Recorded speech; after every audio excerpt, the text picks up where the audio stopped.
परम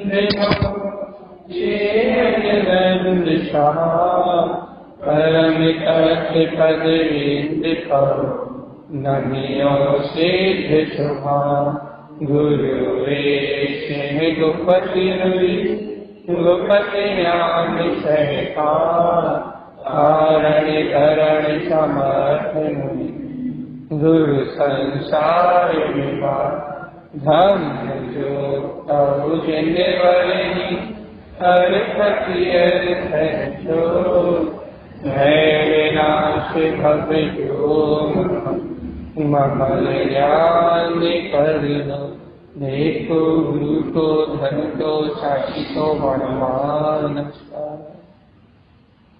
श्री पंडित पूजा जी ग्रंथराज जी मंगलाचरण। ओंकार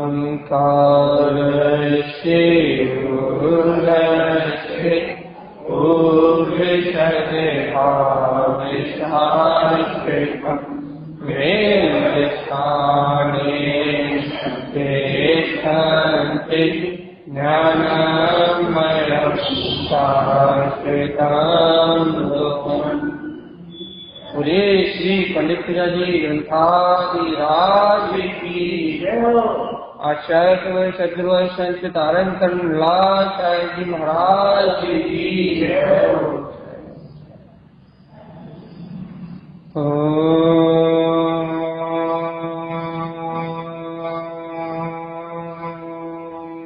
नमः सिद्धं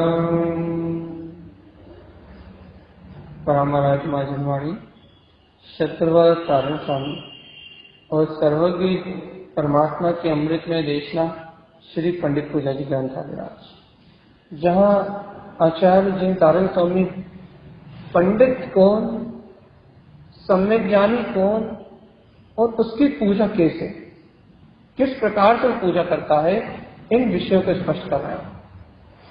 विगत दिनों से भैया विदिशा शिविर के कारण पंडित पूजा जी का अपन ने वांचन बीच में रोक के और श्री कमल भक्ति श्री का वांचन सुना, जहाँ आचार्य तारण स्वामी ने ज्ञायक भाव में कैसे आचरण करता है जीव की ज्ञायक परिणति क्या है, जीव ज्ञायक भाव में कैसे अतीन्द्रिय आत्म आनंद का लाभ करता है, इन समस्त सूक्ष्म विषयों का ज्ञान भ्रमणता का प्रतिपादन किया गया है।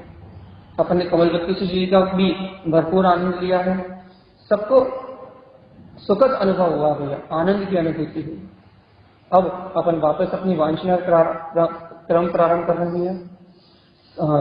थोड़ा विदिशा में व्यस्तता होने के कारण से हम जून के प्रश्न लेते तो थे लेकिन पूर्णता से नहीं ले पाते थे, लेकिन आज तो भैया आप लोग स्वतंत्र हैं। विदिशा शिविर हो गया है, कमल भक्ति जी का शिविर हो गया है, अपना जून की वांछना चल रही है, तो जितने भी प्रश्न होंगे सारे प्रश्न ले लेंगे। इसलिए सब निसंकोच होके, बड़े सावधान होके, आत्मजिज्ञासा जगा के अपना काम बनाए।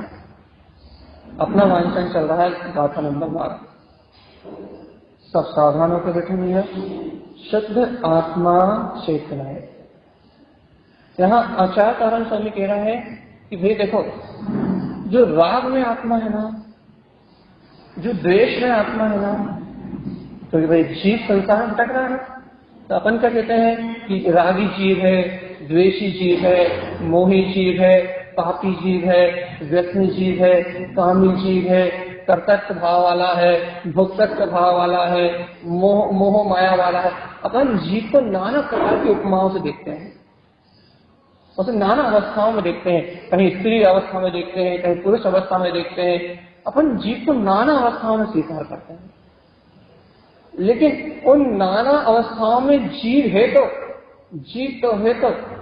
जीव शक्ति तो है भैया, लेकिन जीव शक्ति होते हुए भी जीव को जीवत्व का बोध नहीं, जीव को अजीवत्व का बोध है, अचेतनता का बोध, जड़ता का बोध। जड़ रूप अनुभूति कर रहा भैया, शरीर का अनुभव हो, राग का अनुभव हो, देश का अनुभव हो, मोह का अनुभव हो, आपको कोई से भी विकार परिणाम पदकल स्कंद का अनुभव हो, वो आत्म अनुभव ना होके आत्मा से विपरीत, एकांत विपरीत ना विष्टक, वो आत्मा से विपरीत अनुभव हो, अर्थात वो जड़त्व का अनुभव है, अचेतनता का अनुभव है, पुद्गलत्व का अनुभव है। और भैया पुद्गल का जो अनुभव हो रहा है, राग रूप, देश रूप, कर्ता रूप, भोक्ता रूप, अपनत रूप, ममत रूप, ये जो पुद्गल का जो अनुभव हो रहा है ना, ये जड़ भाव है। इसलिए आचार्यों ने कहा है कि राग भाव, राग कर्म जो अपन कहते हैं ना, राग भाव चल रहा है, द्वेष भाव चल रहा है, कर्ता भाव चल रहा है, उन्होंने कहा ये तो सब जड़ की अनुभूति है, तो जड़ कर्म है, जड़ कर्म के निमित्त से होने वाले परिणाम है भैया। लेकिन इसमें जो जी मिथ्या मानता से एकत्र करके बैठा नहीं है। राग कर्म चल रहा है, द्वेष कर्म चल रहा है, मोह कर्म चल रहा है। अब इस मोहिनी कर्म में, राग कर्म में, द्वेष कर्म में, मिथ्यात्व आदि कर्म में जो जी भूला है अपनी चेतना, जो जीव अपनी चेतना को भूला है, जो अपनी निज शक्ति को भूला है, वो इन्हीं में एक होके अचेतन भाव का वेदन करते हुए संसार में परिभ्रमण कर रहा है। जो भूला है वो परिभ्रमण कर रहा है, वो नित्यता को नहीं जानता। वही देखो, जो चेतना को भूला है वो क्या को जानता है? अनित्यता को। कभी भैया क्या जानता है? राग भाव चले गए, मोह भाव चले गए, कर्ता भाव चले गए, मिथ्यात्व में कभी सम्यक मिथ्यात्व, कभी सम्यक प्रवृत्ति मिथ्यात्व, कभी भैया मिथ्यात्व। यदि एक बार अनुभव हुआ आत्मा का, तो यदि आत्म अनुभव नहीं हुआ तो सारी मिथ्या दृष्टि जीव तो निरंतर अचेतन जड़ भाव का वेदन कर रहा है, निरंतराय रूप से अचेतन जड़ भाव का वेदन कर रहा है। उसने आज तक अपने निर्विकल्प आत्म अनंत विषय में वीतराग ज्ञान स्वभाव को कभी जाने नहीं, तो वो जड़ में ही है, जड़ में गाफिल है। और जो जीव जड़ में गाफिल है उसे चेतनता का पता ही नहीं है, वो नित्यता को नहीं जानता। वो काय को जानता है भैया? वो क्षणभंगुरता को जानता है। क्षणभंगुर संसार है ना, उसे क्षणभंगुरता का अनुभव है भैया।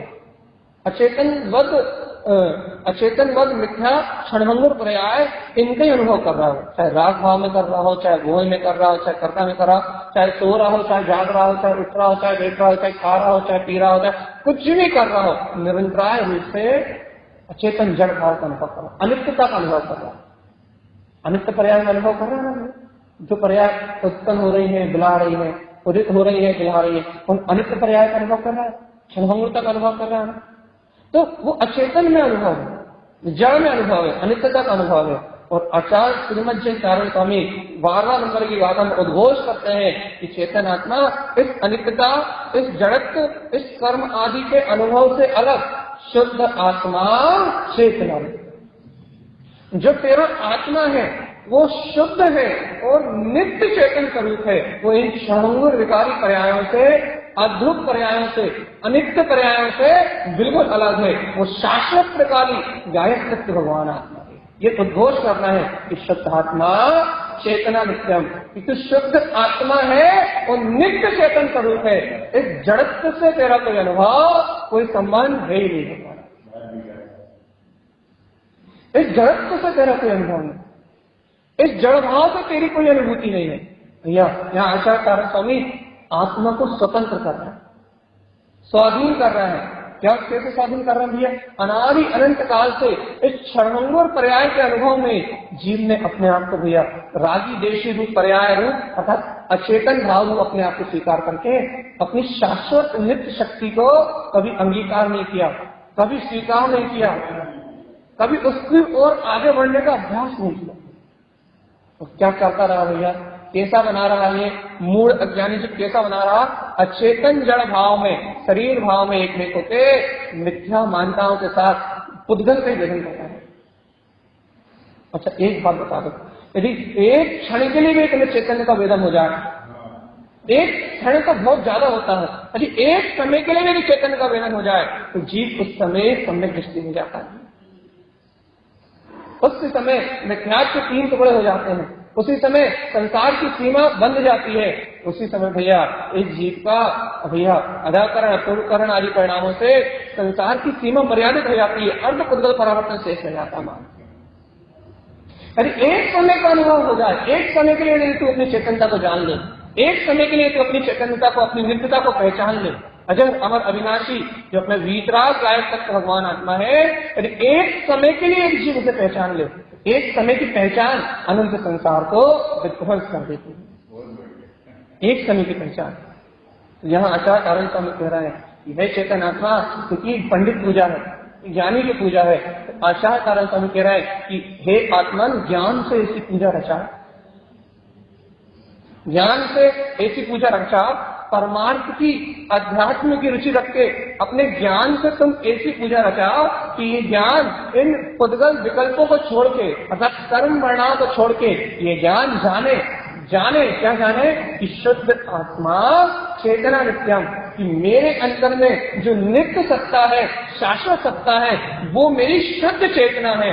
एक बार ज्ञान इस शुद्ध चैतन्य सत्ता को जाने, पहचाने, इसका भली भांति अनुभव करे, भली प्रकार से अपनी आत्म शक्ति का अनुभव करे, तो ये ज्ञान ही ज्ञानी हो जाएगा। अर्थात ये ज्ञान जो प्रकट होता है वो ही ज्ञानी हो जाएगा, और ये ज्ञानी ही मुक्ति को प्राप्त कर लेगा। ये तो ज्ञानी की बात है, ये तो ज्ञान का अनुभव करने वालों की बात है, ये तो पंडित पूजा में आह्वान करने वालों की बात है, जो सर्वज्ञ परमात्मा की वाणी में स्वीकार करके, जो बाहर में क्रियाकांड में नहीं उलझते, बाहर की पूजा का विश्वास नहीं करते, जो जानते हैं बाहर की पूजा तो शुभ अशुभ परिणामों का फल देती है, लेकिन ज्ञान की पूजा, अंतर की पूजा, नित्य जायक स्वभाव की आराधना तो मुक्ति का फल देती है भैया। जो संसार का फल नहीं चाहते, जिन्हें संसार रूप फल नहीं चाहिए, जिन्हें धर्म का बीजारोपण चाहिए, जिन्हें जायक का बीजारोपण चाहिए भैया, वो आत्मज्ञानी, वो तत्व जिज्ञासु शुद्ध आत्मा चेतना नित्य शायद अनुभव करते हैं। वो आत्मार्थी नित्य शुद्ध चैतन्यता के अनुभव के लिए, वह ज्ञानी नित्य आत्म पदार्थ के बोध के लिए भैया अपने ज्ञान की पूजा चाहते हैं। अर्थात ज्ञान की पूजा का मतलब क्या है? ज्ञान की पूजा के लिए ना धूप चाहिए, ना अगरबत्ती चाहिए, ना बाती चाहिए, ना आरती चाहिए, ना कुछ चाहिए। ज्ञान की पूजा के लिए क्या चाहिए भैया? ज्ञान की पूजा के लिए उस तत्व की स्वीकारता चाहिए, तत्व की प्रतीति चाहिए, आत्म तत्व की सुरत चाहिए, आत्म स्मरण चाहिए, बस भगवान के वचनों का चिंतन मनन चाहिए भैया। ज्ञान की पूजा के लिए बाहर की सामग्री क्या? ये चिंतन, मनन, स्वाध्याय, अध्ययन और निरंतर अपने अंतर आत्मा की उन्मुख होती हुई भावनाएं, मैं तो जायक भगवान आत्मा हूँ, ये संसार मेरे योग्य नहीं है, ये राग विकारी पर्याय ये मेरे योग्य नहीं है, मैं चेतन में आत्मा तीनों लोगों का नाथ, और ये अचेतन में जड़ पर्याय, इनमें और मेरे में जमीन आसमान का अंतर है भैया। ये राग विकारी पर्याय ये मेरे आत्मा की योग्य परिणाम नहीं है, ये मेरी आत्मा की योग अनुभव नहीं है। ठंडी गर्मी भूख प्यास का अनुभव ये मेरी आत्मा के योग अनुभव नहीं है, ये सब अनित्य अचेतन जड़ पदार्थों का अनुभव है। मेरी आत्मा का योग अनुभव तो लोकालोक लोकम, वो केवल ज्ञान में शुद्ध आत्मा का प्रकाश है, इसमें तीनों लोग समझते हैं। अपनी आत्मा के यथा योग्य अनुभव को प्रकट करो, अपनी आत्मा के अनुभव को यथा योग प्रकट करो कि मैं आत्मा, मैं शुद्ध चैतन्य आत्मा, मैं निर्विकार तत्व भगवान आत्मा, पर पर्यायों से भिन्न मैं गायक करूं भगवान आत्मा, शुद्ध आत्मा चैतन्य। वेद की बात तो समझ में आई? यहाँ तक किसी और कोई प्रश्न? देखो भैया, जब हम कहते हैं ना प्रश्न पूछो, जब आपको 12 के प्रश्न पूछो तो आप कहते हो भैया कि भैया कुछ प्रश्न नहीं है, और जब हम कहते हैं ना कि भैया हम व्यस्त हैं प्रश्न मत पूछो, जब आपको बहुत प्रश्न आ रहे हैं, अब कहो कितने प्रश्न करना है, पूछो।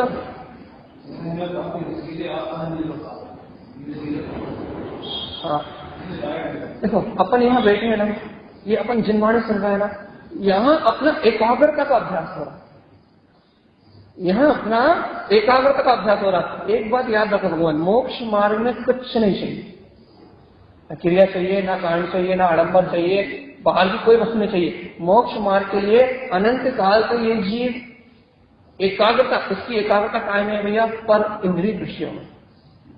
इसका उपयोग कहाँ लगा है, कहाँ एकाग्र हुई है?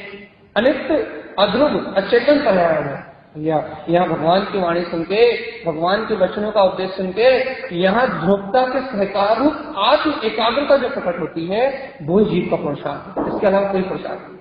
क्षण ज्ञान पुरुषार्थ नहीं है, सुनना समझना पुरुषार्थ नहीं है, क्रियाएं करना उपवास करना ही पुरुषार्थ नहीं है। यहाँ तक कि आचार्य ने कह दिया चिंतन मनन भी पुरुषार्थ नहीं है।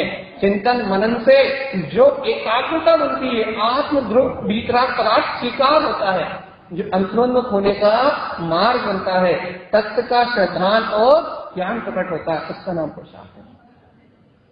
सम्यक पुरुषार्थ, शुद्ध पुरुषार्थ, भैया क्या कह रहे हैं आचार्य साहब स्वामी, शुद्ध आत्मा चेतना नित्य। कैसा है मेरा सवाल? इस समय अंदर आत्मा कह रही है कि शरीर अचेतन जड़ नौकर्म पदार्थों से भिन्न, नौकर्म वर्णाओं से भिन्न, मैं शुद्ध निराकार चैतन्य में वितराग पदार्थ आत्मा हूं। यदि ये सत्य अध्याय आपकी आत्मा स्वीकार कर रही है तो आपकी एकाग्रता बन रही है, आपको अंतरों में खिंचाव हो रहा है, आपको आनंद की अनुभूति हो रही है, आपको आत्म तत्व अंदर से छलांग लगा रहा है, छाला मार रहा है, तो इसका नाम है पुरुषार्थ। यह है पुरुषार्थ। भैया अभी हो रहा है, थोड़ी देर बाद नहीं होगा। भैया देखो भैया, सबकी अपनी अपनी पात्रता है। जब निमित्त मिल रहा है तो ये आत्मा का पुरुषार्थ हो रहा है, संसार के निमित्त मिल रहा है तो भगवान आत्मा संसार के जो कर्मोदय हैं उनका परिणाम चल रहा है। यहाँ आत्म तत्व के सहकार का निमित्त मिल रहा है, भगवान की वाणी मिल रही है, यहाँ तत्व का सहकार हो रहा है, और यहाँ से बाहर जाने के बाद कर्तत्व भोक्तत्व रूप संसार के निमित्त मिल रहा है तो कर्मों को भी चल रहा है। लेकिन ये जो अपने को जनवाणी का निमित्त मिल रहा है, यहाँ जो पुरुषार्थ उत्पन्न हो रहा है ये बढ़ जाएगा तो अपने आप की पर रूप जो पर्याय है ये स्वीकारता बढ़ जाएगी। अपने आप के घर में जो कर्म उदय रूप परिणाम चल रहा है अपने आप इससे भिन्नता भाषित होने लगेगी। तो भैया यही पुरुषार्थ रंग लाएगा, दिन रात यही पुरुषार्थ रंग लाएगा। अच्छा पता भैया, आप भगवान की वाणी सुनते जाते हो, कैसी ऊंची नीची स्थितियां हो तो आपको सुरत आती है ना भैया, ये सब भिन्न और मैं आत्मा हूं। यही तो पुरुषार्थ स्वीकारता वृत्ति अंदर एहसास बढ़ता है। ओह वो क्या अमृत आनंद के पल थे जब जनवाणी सुन रहे थे, अंतर आत्मा से जयजयकार हो रही थी, अंतर आत्मा जो रोम रोम रोमांचित हो रहा था, क्या आनंद की वेला थी, क्या अमृत रसायन का रसपान करने का समय था भैया। बोध होता है कि अहो अहो अहो, वो क्या चैतन्य की प्रतीति थी। और भैया जब हम घर गृहस्थी में रहते हैं तो अपने आप दुख लगता है, कहाँ आ गया पाप, कहाँ आ गया विषय में, ये तो दुख लग रहा है संसार में, यही तो कहा संसार दुखम, बस दुख तो लग रहा है। जय नर भ्रक्त होने का पुरुषार्थ और अंतर से आ जाए तो मुक्ति अपने आप ही हो जाए। दुख तो लग रहा है भैया, आत्मा का सुख जिसने चखा है, आत्मा का रस जिसने चखा है, जिनेन्द्र भगवान की वाणी का रस जिसने चखा है, उसे संसार का रस अच्छा तो नहीं लग रहा। लग तो रहा है कि हम आत्मा को भूल जाते हैं, हम राग आदि विकार भाव में उलझ जाते हैं, हम व्यर्थ के प्रपंच में फंस जाते हैं। लगता तो है भैया दुख है, लगता तो है दुख है, लेकिन वृत्ति का मार्ग नहीं बन पाता। वृत्ति का मार्ग तो नहीं बन पाता भैया क्योंकि अपनी स्वीकारता अभी कमजोर है, श्रद्धान की कमजोरी है, अपने अंतर ज्ञान में अपनी स्वीकारता थोड़ी कमजोर है। वो कमजोर स्वीकारता वो मार्ग नहीं बनने देती है, वृत्त नहीं होने देती संसार। वो कमजोरी रूप कमजोरी है जो वो कमजोर स्वीकारता वृत्त नहीं होने देती। लगता तो दुख है, लगता तो सब क्षणभंगुर है, सब लगता तो सब बेकार है, लगता तो सब छूट जाने वाले हैं, लेकिन फिर भी मोह से नहीं छूट पाते, राग से नहीं छूट पाते, कर्तव्य से नहीं छूट पाते, इंद्रिय विषय भोगों की भावना से नहीं छूट पाते। ये बताओ, जब लग रहा है कि सब दुख रूप है तो छूट क्यों नहीं पा रहा? जब लग रहा है संसार है, जब लग रहा है संसार क्षणभंगुर है, जब लग रहा है कि सब पुद्गल का परिणाम है, माता हो, पिता हो, पुत्र हो, परिवार हो, धन हो, संपदा हो, पता है ना, बिल्कुल स्पष्ट है ना, सब जड़ है, अचेतन है, सब छूट जाने वाला है। 4 दिन की जिंदगी फिर अनिंदी रात। पता है ना भैया कि मनुष्य भाव तो एक सीमित आयु के लिए मिला है, 10 साल, 25 साल, 50 साल, 100 साल, जो जितना जिएगा इस पंचम काल में 120 साल अधिकतम, इससे ऊपर तो कुछ है ही नहीं। तो जो जितना जिएगा उतने जी पाएगा ना भैया, मतलब जितना आयु कर्म है उतने ये बाहर की जितनी वस्तुएं दिख रही हैं, जितना आयु कर्म है उतने ही ना भैया, सब उतना ही रहे सब कुछ, पक्का ना, इतना ही है ना, इससे अधिक तो नहीं। पता इतना जानने के बाद भी इन सबसे विरक्ति क्यों नहीं आ रही? वही पुत्र से राग, वही धन से आसक्ति, वही इंद्रिय विषयों से मोह, भैया संसारिक अवस्थाओं से मोह, सब जान रहे हैं, पता भी, दुख भी लग रहा है, ऐसा भी लग रहा है कि भैया हाँ भाई दुख रूप है। ये आत्मा, जो आत्मा को जानते हैं उनकी बात, जो आत्मा को जानते हैं उनकी बात, जिन्होंने आत्मा का तत्व चर्चा का रस चखा उनकी बात जानते हैं ना भैया कि अपन को तत्व चर्चा सुनते जब कितना सुकून मिलता है, भगवान की वाणी की प्रतीति आती है जब कितना आनंद आता है, भगवान के वचनों का चिंतन करते हैं जब कितना शांति मिलती है। और भैया देखो देखो भगवान के वचनों का विस्मरण हुआ, भगवान की वाणी का विस्मरण हुआ, और देखो देखो दुखी होने लगे। अपने आप ही समझ में आता, अपने आप ही अंतर समझ में आता। देखो वहां कितना आनंद था और यहाँ कितनी आकुलता। लेकिन आकुलता जानने के बाद भी विरक्त नहीं हो पाती। आकुलता जानने के बाद भी विरक्त नहीं हो पाती। क्यों क्यों भैया, क्यों नहीं हो पाती? भैया इस जीव को जो निमित्त मिलता है ना, वह तत्व देशना का निमित्त मिलता है। रुचि है तो तत्व देशना के निमित्त रूप परिणित होने लगा। और घर गृहस्थी में गया तो वहां पाप विषय कसाई के निमित्त मिल रहा है, संयोग में पाप विषय कसाई के निमित्तों की प्रवृत्ति मिल रही है, तो उस निमित्त वो में निमित्त मिले तो वहां परिणित होने लगा। अनादिकाल से संसार की रुचि है, अनंत काल से संसार में रहने का संस्कार है, तो उन संस्कारों का पोषण होने लगा। तो भैया थोड़ा बहुत भगवान की वाणी भी सुनी है, भगवान के वचन भी सुने हैं, तो थोड़ा बहुत सावधान यहाँ भी है, थोड़ी सी रुचि आत्मा की है, तो ये निमित्त मिला तो इस रूप भी परिणित होने लगा। जो निमित्त मिला उसके साथ देने लगा। क्यों कहने लगा भैया? क्योंकि स्वयं के ज्ञान का बल नहीं है ना। तो आत्मा की बात तो अच्छी लगती है। अनेक अनंत जीव तो ऐसे हैं जो इस वाणी को सुनेंगे नहीं, जो कभी इसे जानेंगे नहीं, जो कभी इसे समझेंगे नहीं, जिन्हें कभी इसका आनंद ही नहीं आएगा, जिसे कभी इनकी रुचि नहीं लगेगी। अनंत जीव तो वैसे हैं, उनकी तो यह चर्चा नहीं। लेकिन उन जीवों की चर्चा है जो बिरले हैं, बिरले में बिरले, ये थोड़े से गिने चुने दो चार इक्का दुक्का जो जीव है भैया, उनकी ये बात है क्या उन्हें आत्मा की बात अच्छी से लगती है, आत्मा की रुचि तो है उन्हें। आत्म चर्चा सुनते हैं जब उनके परिणाम आत्म सम्मुख होते भी है, मतलब आत्मा अच्छा लगता है। लेकिन भैया जब संसार के संयोग का निमित्त मिलता है तो उनकी परिणति अज्ञान भाव में करने लगती है। वहां तो विरक्त नहीं हो पाते, छूट नहीं पाते। क्यों नहीं छूट पाते भैया? क्योंकि उन्हें अपने आत्मा के ज्ञान का बल प्रकट नहीं, भगवान की वाणी का सच्चा सिद्धांत प्रकट नहीं हो रहा, उन्हें अपने अस्तित्व नहीं याद रहा कि मैं वो शुद्ध आत्मा चेतना नित्यम, मैं वो नित्य शुद्ध चेतना हूं, मेरा पर भाव से कोई संबंध भी नहीं है। जैसे आत्म तत्व के सहकार रूप अंतर में वजनदारी नहीं आ रही, गंभीरता नहीं आ रही अपने शुद्ध आत्म तत्व को लेके। ज्ञान में ज्ञान को स्वसमय में आत्मा को वो स्वसमय रूप नहीं जानता है। ये निमित्त मिलता है तो अच्छा लगता है, वाणी सुनता है तो अच्छा लगता है, स्वाध्याय करता तो अच्छा लगता है, मंत्र जप करता तो अच्छा लगता है, लेकिन कर्मधारा आती है तो फिर लगता भैया आकुलता हो। क्यों क्यों क्यों क्यों भैया? ये निमित्त आधीन दृष्टि है अभी, निमित्त आश्रित है अभी ये चीज। इसलिए तो व्यवहार में कहा जाता है कि सत्संग के आश्रित रहो, मंत्र जप करो, स्वाध्याय करो, चिंतन करो, भैया समाहित करो, ध्यान करो। क्यों? क्योंकि अभी निमित्त आधीन दृष्टि है, निमित्त अनुसार परिणमित हो रहा है, तो ये सब करेगा जीवात्मा तो इसकी रुचि अंतरात्मा की बनी रहेगी, तत्व की रुचि बनी रहेगी, ज्ञान दर्शन में आत्मा की रुचि बनी रहेगी, और ये आत्मा की रुचि बनी रही तो ये रुचि सम्यक श्रद्धान को, ज्ञान को, चारित्र को प्रकट कर देगी। इस तरह कहते हैं कि ऐसे निमित्तों में रहो जहां आत्मा की, परमात्मा की अर्थात अपने शुद्ध ध्रुव आत्म तत्व की चर्चा चल रही है। इसलिए निमित्तों को कार्यकारी कहा जाता है, नहीं तो निमित्त तो कुछ करते ही नहीं। तो क्या कह रहा है भैया? अपने को आत्म बल नहीं जग रहा, इसलिए अपन इन संयोगों के बीच में दुखी होते हुए भी विरक्त नहीं हो पा रहा। अब भाई विरक्त होकर कहाँ जाना है?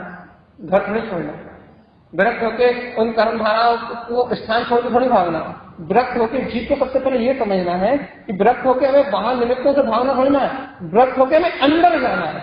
जीव अंदर जाने की बात नहीं करता, जीव विरक्त होकर, विरक्ति क्या समझता है? भैया यदि कोई चिल्ला रहा है तो इस स्थान पर भाग जा, नहीं भैया कोई चिल्ला रहा है तो उस स्थान पर समता भाव रख के अंतर में जाओ, ये पुरुषार्थ, ये पुरुषार्थ। लेकिन जीव क्या सोचता है? कर्म जो है निमित्त निमित्त संबंध है, अब कर्मधारा बनी हुई है तो सामने वाला जो कुछ कह रहा है, यदि आप घर में 4 लोगों के बीच में रह रहे हो तो 4 लोगों के बीच में रहना ही पड़ेगा, आप घर छोड़ के तो भाग नहीं सकते हैं। फिर जीव कहता है निमित्तों के नाम पर होता भैया, ये निमित्त इतना दुष्ट, इसके कारण से परिणाम ही नहीं सुधरते, इसके कारण से हमारे परिणाम ही नहीं सुधरते, इसके कारण से हमारा काम ही नहीं बन रहा भैया, जान रहे हैं, सुन रहे हैं, समझ रहे हैं, फिर भी हमारा हित नहीं हो रहा। दोषारोपण करने लगता है दूसरों को, लेकिन वो ये नहीं जानता घर छोड़ के थोड़ी भागना था तुझे, निमित्त को थोड़ी भगाना था तुझे।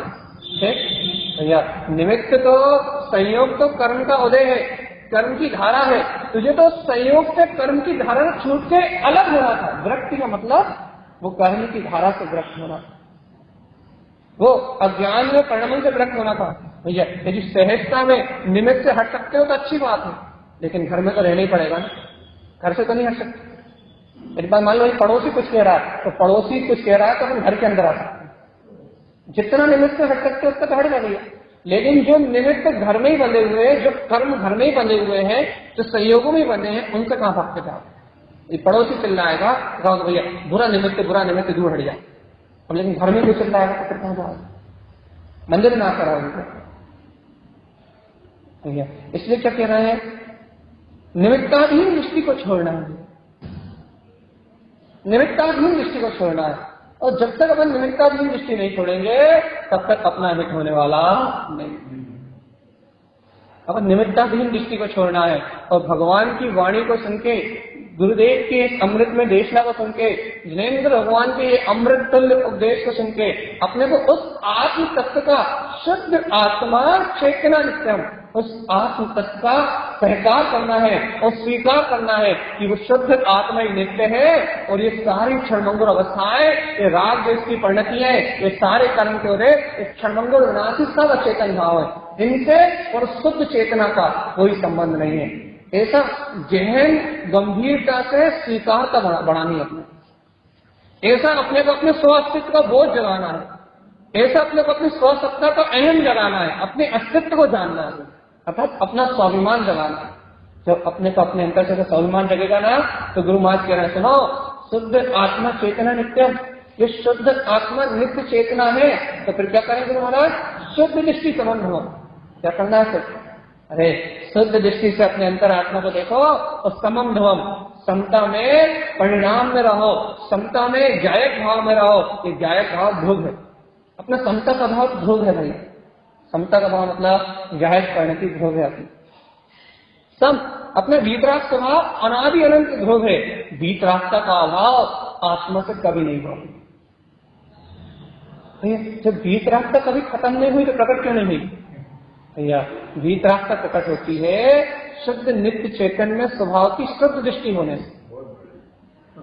और अपन ने कभी निमित्ताधीन दृष्टि के कारण अपन ने कभी शुद्ध आत्मा की दृष्टि नहीं करी। निमित्ताधीन दृष्टि होने के कारण, संयोगात्मक दृष्टि होने के कारण कभी अपन ने उस नित्य ज्ञानानंद स्वभाव की दृष्टि नहीं करी। इसलिए भैया क्या नहीं हुआ भैया, वैराग्य नहीं। इसलिए क्या नहीं हुआ भैया, कर्म से नहीं हुआ। इसलिए क्या नहीं हुआ भैया, आत्मा इन पर पर्याय से दृष्ट नहीं हुई। गुरुदेव तो स्पष्ट कह रहे हैं, शुद्ध दृष्टि समम ध्रुव। शुद्ध दृष्टि करोगे तो जो समता में अर्थात जो जायक परिणति उत्पन्न होगी, वो जायक परिणति सब प्रभाव से विरक्त है। वो जायक परिणति के प्रकट होने का नाम वैराग्य, विरक्ति है। बतावती भगवान आत्मा इस संसार से विरक्त कौन, कौन? जो जंगल में रह रहा है वो, या जो अपने में रह रहा है वो?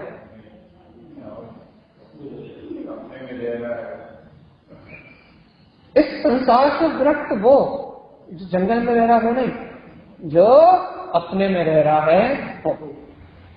किसी ने मुंह खोला कुछ पूछा है? जो जंगल में रह रहा है वो उसे विरक्त नहीं कहेंगे। सही सही श्रद्धान करो भैया, पंडित पूजा है, ज्ञानी की बात है।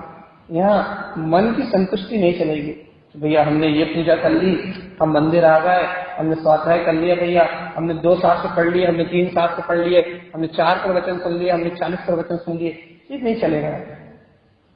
यहाँ तो आपके पास अनुभूति बताओ।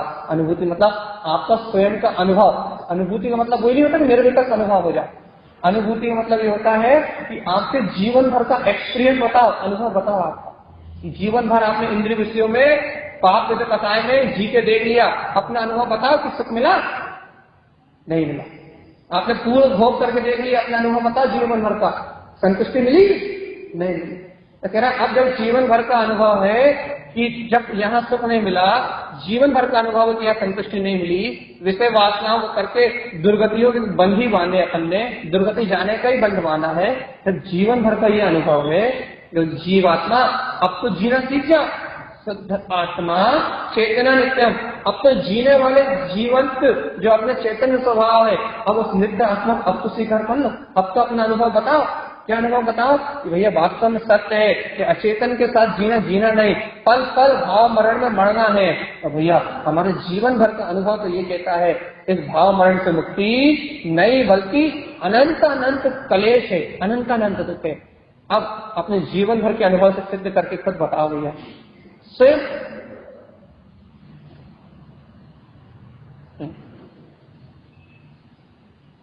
वही कह रहा है ना, जब आपके जीवन भर के अनुभव से आपने सिद्ध कर लिया कि कुछ दुख ही दुख है, कलेश ही कलेश है, कितने ही कर लो कोई कुछ नहीं कर सकता। भैया ये भी देख रहे हैं कि अपन करना तो बहुत कुछ चाहते हैं, लेकिन होता वही है जो सर्वज्ञ के ज्ञान में चलता, जो कर्म को दे। अपन बदलना तो बहुत कुछ चाहते हैं, लेकिन बदलता कुछ नहीं है, सिर्फ बुद्धि पर चलाते रहते हैं कि ऐसा निकल लेंगे, ऐसा कर लेंगे, कल्पनाओं में जीते रहते हैं। भैया जब जीवन भर का अनुभव है कि मात्र कल्पनाएं है, मात्र दुख के साधन है, मात्र मिथ्या का पोषण कर रहे हैं अपन, भैया आज इन कल्पनाओं को छोड़ दो ना और यथार्थ शुद्ध आत्मा चेतना नित्यम, आज यथार्थ में आ जाओ। आज उस नित्य चेतन में आत्मा को स्वीकार कर लो ना, आज उस गायक शक्ति के अनुभव को प्रकट करना है। आज स्वीकार कर लो ना कि दहे देवालय में जो विद्यमान है वो चैतन्य चिंतामणि गायक भगवान आत्मा है, उसका पर पर्यायों से, पर पदार्थों से, पर पर्याय प्रणमन से कोई संबंध नहीं। आज भैया आज ये राग भाव चल रहा है, द्वेष भाव चल रहा है, कर्ता भाव चल रहा है, तो इनको ना देख के शुद्ध दृष्टि अपने अपने चैतन्य तत्व को देखते हुए भैया क्या करो, समम ध्रुवम, इन कर्मों के बीच में, इन कर्म धाराओं के बीच में समता भाव का भाव उत्पन्न करो भैया। अपनी ध्रुव आत्मा का स्मरण उत्पन्न करो कि मैं ध्रुव आत्मा हूँ और ये अनित्य पर्याय का बिला जाने वाली। थोड़ी देर में ये कर्मों का परिणाम बिला जाएगा, थोड़ी देर में ये संसार के कर्मों का परिणाम बिला जाएगा। तो भैया एक अकेला रह जाएगा, एकाकी अपने गायक तत्व एक अकेला रह जाएगा, वो रहेगा अपना ध्रुव आत्मा, अपनी वीतराग शक्ति, अपना गायक पदार्थ। होता है विश्वास, करते श्रद्धा, होती आस्था कि कर्मों की सारी धारा मिला जाएगी, ये कर्मों का सारा परिणाम मिला जाएगा, ये कर्मों की सारी अवस्थाएं नष्ट हो जाएंगी, भक्त परिवार संयोग सब नष्ट हो जाएंगे। भैया ये कर्मों की धारा, कर्म का स्वभाव क्षय होने का है, ये कर्मों की समस्त धाराएं नष्ट हो जाएंगी, लेकिन तो एक रहेगा, अनादि अनंत काल तक रहेगा, शाश्वत रहेगा, वो रहेगा मेरा नित्य शुद्ध चेतन में आत्मा। ये ध्रुव था, ध्रुव है, ध्रुव रहेगा, इसकी ध्रुवता में कभी कोई अंतर आने वाला नहीं। होता विश्वास, कर सकते अपनी आत्मा को समर्पण। यदि ऐसी श्रद्धा जागती है अंतर से, तो भगवान आत्मा तुम कर्मों के बीच में रहते हुए गायब हो। यदि ऐसा विश्वास जागता है अंतर से, तो तुम इन कर्म धाराओं के बीच में रहते हुए गायब हो। ऐसा सम्यक अभिप्राय सब कर्मों से तुम्हें विमुख रखा करेगी। वे प्रमाण दो, आचार्य आनंद स्वामी की तो अनेकों गाथा प्रमाण है, लेकिन अन्य आचार्य भी अपन क्या कहते हैं, अन्य अनेक आचार्य भी अपन मंदिर नहीं पढ़ते ना भैया, सम्मतम सलिल पप्पा रिच्य भी पट जस कम्मम बालुई वर्णव बंधुची पढ़ाते तस। अरे ये सम्यक भी सच्चा बंधु है, सच्चा मित्र है। क्या करता है, पहले तो कर्म रूपी जो कण है उन्हें अपनी आत्मा से चिपकने नहीं देता, कर्मों के बंधन को आत्मा से चिपकने नहीं देता, और जो पूर्व में बंध पड़े हुए हैं, कि पूर्व के कर्म बंधे हुए हैं, उन सब कर्मों को झड़ा देता है, कोई भी कर्म नहीं रहने देता। भैया यही सच्चा बंधु है, यही बांधव है, यही मित्र है। भैया अपन तो सब जानते हैं, इसे सम्यक को तो जानते हैं अपन, अपने मालाग्रहण जी में पढ़ा था ना भैया, सम्यक श्रद्धा हृदय ममस्थम। इस समय मेरे हृदय में इस शुद्ध सम्यक विद्यमान, जाना था ना अपन ने, अच्छे से स्वीकार किया था ना अपन ने सब। भगवान आत्मा फिर अब सल कैसी, अब संकट कैसी, अब भय कैसा, अब उलझन कैसी। ऐसे ही होता। तो जीवन भर का अनुभव क्या है, सब करके देख लिया ना। अच्छा एक बोल, आप कहोगे ना 4 मकान बना लिए, 40 क्यों नहीं बनाए? बनाने तो 40 बनाने देना, और 4 मकान का पुण्य देखा था, 4 ही बने ना, 40 नहीं बन पाए। इसका मतलब भैया जो हो रहा है सब अपनी योग्यता से हो रहा है, हम व्यर्थ में करता करता करता बन के मर रहा है। अपन व्यर्थ में अपनी खोपड़ी फोड़ के मर रहे हैं। क्या करना थे? क्या करना थे? शुद्ध दृष्टि समझ। अरे अपने अनंत कष्ट में वीतराग नित्य आत्म स्वभाव को देखना है, क्योंकि उस पर दृष्टि जाते ही समन ध्रुवम समता में परिणाम उत्पन्न होंगे, अर्थात कर्मों में अकुलता नहीं होगी भैया। कर्म भिन्न जानने में आएंगे, आत्मा भिन्न जानने में आएगा, ध्रुवम अपनी चेतना जाग जाएगी, अपना जायक पदार्थ जाग जाएगा। और जो जन्म मरण से परे है, जो अजर अमर अविनाशी है, जो वीतराग सत्य है, वो प्रकट हो जाएगा और अध्रुव अज्ञान पर्याय सब विनष्ट जाएंगे। कर सकते हो विश्वास? कर सकते हो आत्मा? आत्मान तुम विश्वास नहीं कर पाते, तुम सत्य की आस्था नहीं कर पाते। चेतन चेतो, गुरु महाराज कह रहे हैं, अरे और कोई भाव देखो ही मत, और कोई की भावना से जोड़ो ही मत। शुद्धात्मा कह रहा, कोई दूसरी भावना ही मत भाव, शुद्ध भाव स्त्री भूतम। वो कह रहे हैं भैया ऐसे समता भाव में, ऐसे शुद्ध दृष्टि में जो आत्मा का शुद्ध भाव है ना, कि मैं पर पदार्थ से भिन्न जाहिर तक भगवान आत्मा हूं, इसमें स्थिर का लाभ स्त्री भूतम, अर्थात श्रद्धान को इतना बढ़ाओ, अपनी अंतर आत्मा की निष्ठा को इतना बढ़ाओ कि मैं वो शुद्ध भाव में आत्मा हूं, बस ये जानने में आता रहे। शुद्ध भाव की स्थिरता रखो, और अशुद्ध राग आदि परिणाम परिणतियां है ना, इनसे अपना कोई संबंध ही नहीं, इनसे अपनी आत्मा जुड़ती नहीं है।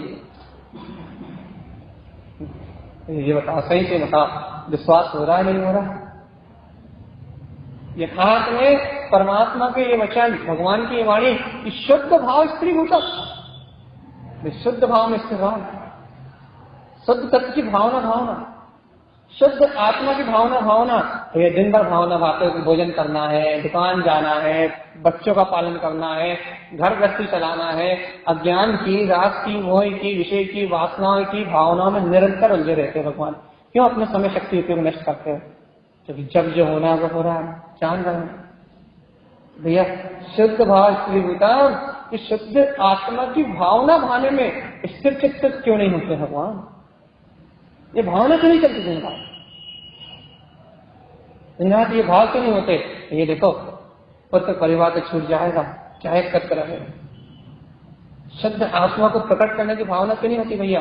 अरे मैं तो दर्शन ज्ञान स्वभावी हूँ, मैं तो आनंद स्वरूप आत्मा हूँ, मैं तो विज्ञान घन आत्मा हूँ, मुझे जिनेन्द्र भगवान की आज्ञा में रहके इस संसार से मुक्त होना, संसार के जन्म मरण के दुखों से छूटना है।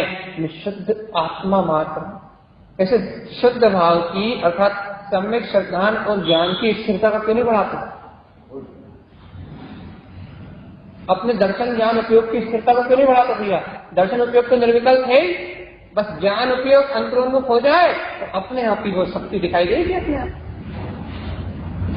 ज्ञान को भी अंतरोन्मुख करें कर अपने आत्मा की ओर, यदि ज्ञान में आत्मा है ना भैया, यदि अपन अंतर आत्मा की ओर अपने ज्ञान उपयोग को लगाएंगे तो अपने आप ही मुक्ति की प्राप्ति हो जाएगी। कोई बड़ी बात थोड़ी ना मोक्ष। देखो, और आचार्य कारण समय स्पष्ट किया है भैया, ज्ञानम स्नान पंडित। ये स्नान कौन करता है? शुद्ध आत्मा का, शुद्ध दृष्टि में समता भाव का, ध्रुव में अपनी आत्मा का शुद्ध भाव की स्थिरता रूप शुद्ध स्नान कौन करता है?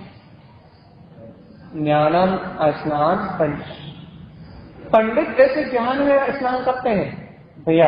अज्ञानी जी तो करता धरता भोगता विचार कर करके नर्क और निरोध की ओर चले जाते हैं, लेकिन जो ज्ञानी है, जो पंडित है, जो आत्मार्थी है, जो सम्यक्ति है, वे इस वस्तु स्वरूप का विचार करते हुए आत्म स्नान में डूबते हैं, ज्ञान स्नान में डूबते हैं। ज्ञानम स्नान पंडित। ज्ञानी वो स्नान करता है जिससे भैया उसकी आत्मा निर्मल शुद्ध और पवित्र हो जाती है, मोक्ष का मार्ग खुल जाता है। मुक्ति श्री अनुभव में दिखाई देने लगती है, ज्ञान में स्व आत्म वेदन रूप अनंत चतुष्ट पदार्थ प्रकट हो जाता है। ज्ञानी वो है जहाँ जातक तो उत्पन्न हो जाता है। ठीक है भैया, संसारी अज्ञानी तो वो है इस संसार में परिभ्रमण करता है। अपन कौन? साबुन से, सर्फ से, सोडा से कपड़े घिस के धोने वाले या शरीर को घिस के नहलाने वाले? अज्ञानी शरीर को नहला के, शरीर की शुचिता करके सोच धर्म मानता है, वो महामिथ्या दृष्टि है। और ज्ञानी आत्मा की निर्मलता को शुचिता मानता है, उत्तम सोच धर्म मानता है, मोक्ष मार्ग का अधिकार।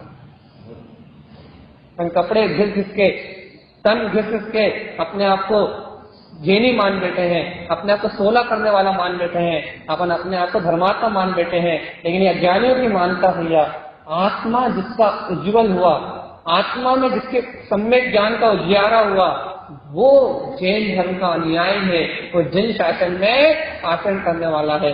जैनियों को कपड़े धुले पहनने की आज्ञा बाद में है, पहले आत्मा की शुचिता करने की आज्ञा पहले। भैया श्रावक के अष्टमूल गुणों में, श्रावक के 18 क्रियाओं में कहीं भी स्नान की क्रिया नहीं है, देखिए क्या, वो तो व्यवहार है। श्रावक के 18 क्रियाओं में स्नान की क्रिया लिखी क्या? भोजन की क्रिया लिखी? कुछ नहीं लिखा, संसार की कोई बात नहीं लिखी। पहली क्रिया लिखी है सम्यक। पहली क्रिया कौन सी है भैया? श्रावक के लिए 18 क्रियाओं में पहली क्रिया कौन सी है? सम्यक। यदि वो नहीं तो कुछ नहीं, यदि वो है तो सब। चैतन्य का बोध है, आत्म तत्व की स्वीकारता है, अपने गायक तत्व आत्मा स्वीकार है तो फिर सब कुछ है। तो यदि गायक तत्व आत्मा स्वीकार नहीं है, ज्ञान विज्ञान में अपना स्वभाव स्वीकार नहीं है, तो फिर कहीं कुछ नहीं। इसलिए भैया श्रावक धर्म प्रकाश पढ़ोगे, जब भी श्रावक की बात चलेगी, 18 क्रियाओं की बात चलेगी, तो इसमें नहाने की बात नहीं कही जाएगी, सम्यक दर्शन की बात कही जाएगी, सम्यक ज्ञान की बात कही जाएगी, सम्यक चरित्र की बात कही जाएगी। 4 प्रकार का दान कहा जाएगा भैया, जल छान के उपयोग करना कहा जाएगा, रात्रि भोजन त्याग कहा जाएगा, लेकिन नहाने के लिए नहीं कहा जाएगा। तो ये नहाना छोड़ दे क्या? नहीं भैया, वो तो विवेक है, लोकाचार है, सदाचार है। लेकिन भगवान आत्मा अपने को तो ज्ञान स्नान पे ध्यान देना, कहाँ पे ध्यान देना है भैया? ज्ञान में स्नान, अपनी अंतर आत्मा में शुद्धता का बीजारोपण करने वाला इस शुद्ध सम्यक ज्ञान का प्रकाश है, सच्चा श्रद्धान। जब अपन ऐसा सच्चा श्रद्धान प्रकट करेंगे, सम्यक ज्ञान प्रकट करेंगे, तो अपना मुक्ति का मार्ग अपने आप ही बनेगा। कल लो भैया, अनंत काल हो गए, शरीर को नहलाते नहलाते, घिसते घिसते, कपड़ों को धुला पहनते पहनते अलग अनंत काल हो गए, धुला हुआ भोजन करके 16 का भोजन करते हुए अनंत काल होगा भैया। तो ये सब छोड़ दें? नहीं, फिर ये सब छोड़ोगे तो दुर्गतियों में जाओगे, पापी हो जाओगे। ये तो सदाचार की भूमिका है, जहां इन्हें वही रहने दो, लेकिन इन्हें धर्म मत मानो भैया। ये भाव विशुद्धि में निमित्त है, ये क्रियाएं हैं, लेकिन इनसे पाव जो भगवान का उपदेश है, वो उपदेश धर्म कहता है कि गायक तत्व भगवान आत्मा इन सब शुभ अशुभ भाव क्रियाओं से भिन्न है। गायक तत्व भगवान आत्मा इन सब क्रियाओं से भिन्न है। इन क्रियाओं में धर्म नहीं, ये क्रियाएं सदाचार है। और तेरा आत्मा, तेरा निज आत्मा स्वयं शुद्ध स्वरूपी है भैया, शुद्ध आत्मा चेतना नित्य। सदाचार को सदाचार तक रहने दे, और भैया धर्म को अंतर आत्मा का लक्षण जान के, धर्म को चेतना का लक्षण जान के, धर्म को स्वयं अपनी आत्म सत्ता में स्वीकार करके मुक्ति के मार्ग में आरोहण करें, तो अपने सबका कल्याण है। ये कल्याण चाहिए, मोक्ष चाहिए, संसार की यात्रा से मुक्ति चाहिए। यदि जन्म मरण से छूटना है तो भगवान आत्मा क्रिया कांड से कुछ नहीं होगा। आत्म तत्व की आराधना से, भगवान के द्वारा कहे हुए वचनों को स्वीकार करके, भगवान महावीर की देशना को जीने को आत्मसात करके, जीवत्व का बोध जगा के, प्राणी मात्र को जीवत्व का बोध बता के, भगवान की वाणी का विस्तार करके जैन धर्म को, जैन शासन को स्वीकार किया जा सकता है, और कोई उपाय नहीं। और कोई उपाय नहीं मुक्ति का है। मुक्ति का एक ही उपाय है, क्या? शुद्ध आत्मा चेतना मुक्ति। क्या उपाय मुक्ति का? कि मैं शुद्ध आत्मा नित्य चेतन स्वभाव। सावधान भैया, समय की घड़ी खसक रही है, 2-3 मिनट शेष सचेत पूरी गाता गात कह रहे हैं, सावधान होकर सुनो। शुद्ध आत्मा चेतना नित्य, ये शुद्ध आत्मा नित्य चेतन स्वरूप है। अचेतन रूप क्षणभंगुर राग आदि विकारी भाव से बिल्कुल अलग है। तो क्या करें आचार्य स्वामी? तो शुद्ध दृष्टि, तो इसे देखने की दृष्टि को प्रकट कर। कैसे प्रकट होगी इसे देखने की दृष्टि? समम ध्रुवम, समता भाव का अभ्यास करो भैया। ध्रुव आत्मा को निरंतर अपनी दृष्टि में देखो, ये विचार करो बार बार, ध्रुवता का चिंतन करो, अनित्यता को अपने विचारों से अलग करो, अपनी भावनाओं को अनित्य भावनाओं से अलग करो, अपनी भावनाओं को नित्य की भावनाओं में लगाओ, चैतन्यता की भावनाओं में लगाओ, शुद्ध आत्मा की भावना में लगाओ, शुद्ध भाव स्त्रीभूतम, और इन शुद्ध भाव में स्थिर हो जाओ। अपने ज्ञायक भाव में स्थिर हो जाओ, ज्ञायक भाव की स्थिरता को प्रकट करो। ज्ञानम स्नान पंडिता, ऐसे ज्ञान में स्नान को पंडित जन करते हैं। अज्ञान के साबुन से घिस के सोचता है हमें आज नहीं तो मुक्ति मिल जाएगी, ऐसा सोचता है कि हम नहा धो के मंदिर आ गए तो हम स्वर्गों में चले जाएंगे। लेकिन भगवान आत्मा परिणाम विशुद्ध हुए नहीं, आत्मा की निर्मलता हुई नहीं, तो मंदिर आने से मोक्ष किसी को नहीं मिलता, स्वर्ग भी नहीं मिलता, मोक्ष को बहुत दूर की बात। इसलिए भगवान आत्मा अपन भैया यदि स्वर्ग चाहते हैं तो शुभ परिणाम चाहिए, कसाई की मंदिरता चाहिए, और मोक्ष चाहते हैं तो मंद कसाय का भी उपशम करके भैया आत्मा का उपशम भाव, अतः क्षयोपशम भाव चाहिए, उपशम भाव चाहिए, तो औपशमिक भाव चाहिए, तो आत्मा मुक्त हो सकती है। कर्म कसायों को 6 उपशम और 6 उपशम करके आत्मा मुक्त हो सकती है, इसके अलावा मुक्ति का और कोई मार्ग नहीं। अंतिम बात है भैया, लास्ट बार कह रहे हैं, शुद्ध भाव स्त्री भूतम। आज से राग ये नहीं किया, ये नहीं हुआ, वो नहीं हुआ, ये क्यों नहीं किया, इनने ये क्यों नहीं किया, इनने ये क्यों नहीं, इनमें स्थिर रहना है दिन भर। चित्त का में स्थिर रखना, अपना चित्त स्थिर रखना है ज्ञायक परिणाम, समता भाव, आकुलता से रहे, जिसमें आत्मा का आनंद बना रहे, जिसमें तत्व का विचार बना रहे, जिसमें आत्मा की सुख अनुभूति बनी रहे। इसे शुद्ध भाव में अपने चित्त को स्थिर रखना है। शुद्ध भाव स्त्रीभूतम, इसे शुद्ध भाव में स्थिरता रखना भैया। तो गुरुदेव कह रहा है ज्ञानम स्नान पंडिता, तो निरंतर ज्ञान अमृत का स्नान करना है, नित्य अपने अंतर आत्मा का चिंतन मनन स्वीकार करते हुए, शुद्ध दृष्टि से अपने ज्ञायक भाव को देखते हुए, समता भाव में अपने ध्रुव आत्म तत्व का स्वीकार करते हुए आचार्य स्वामी का कहना है कि ज्ञान से नहाओ, और ज्ञान से नहाने के लिए ना डब्बा चाहिए, ना बाल्टी चाहिए, ना मग चाहिए, ना साबुन चाहिए, ना सर्फ चाहिए। यह ज्ञान आत्मा का स्वभाव है, जितना चाहो उतना नहा लो, धो लो और स्वच्छ हो जाओ, और ये पवित्रता प्रकट हो गई तो फिर कहीं मलिनता आने वाली नहीं है। शरीर को नहला लोगे, सुबह नहलाओगे, शाम को, अरे शाम को 2 मिनट 5 मिनट गंदा, शरीर को नहलाओगे कितनी देर में गंदा, पसीना आया, धूल लगी, हवा लगी, गंदा। लेकिन आत्मा को नहला लोगे, आत्मा की सुचिता हो जाएगी कि ये आत्मा कभी अपवित्र ना थी, और आत्मा में विशुद्ध परिणाम प्रकट हो जाएंगे, तो इसमें कभी मलिनता उत्पन्न होने वाली नहीं है। इससे भैया अपन आत्मा की विशुद्धि पर ध्यान दें, सम्यक ज्ञान के सहकार पर ध्यान दें, और आत्मज्ञानी होके इस संसार परिभ्रमण की यात्रा को नष्ट करें। यही मंगल भावनाओं के साथ बोलिए आचार्य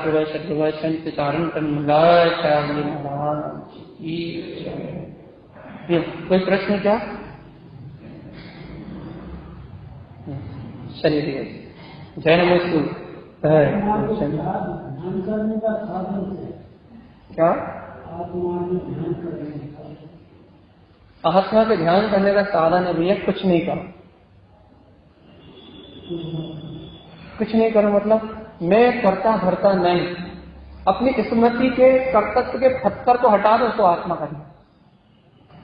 जब तक करने बैठे हो, जब तक आत्मा नहीं मिलेगा, जब तक कुछ कर रहे हो, जब तक आत्मा नहीं मिलेगा। तो आचार्य ने एक बहुत अच्छी बात बताई है, हम कह दे रहा है, वैसे कहना नहीं चाहिए। आत्मा निठल्ला है, आत्मा अकाम है।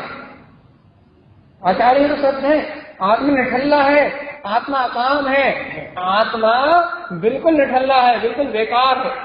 क्यों है भैया? इसकी उसे पर से कुछ लेना देना है ही नहीं, इसलिए आत्मा निठल्ला है, बेकार है, संसार का कुछ करता धरता नहीं। इस समय ऐसा निठल्लापन आ जाएगा कि मैं तो